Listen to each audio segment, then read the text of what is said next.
ठाणे शहराच्या मध्यभागात असलेल्या कोपिनेश्वर मंदिरात महाराष्ट्रातील सर्वात मोठ्या आकाराचे शिवलिंग.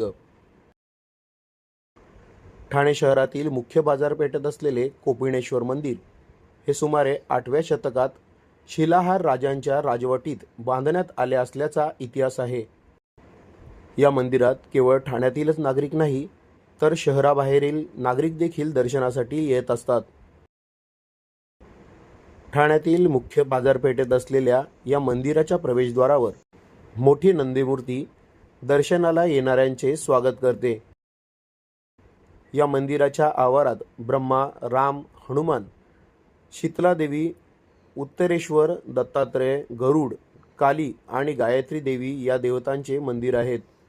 त्यामुळेच या मंदिरात आल्यावर प्रत्येकाला प्रसन्न वाटते.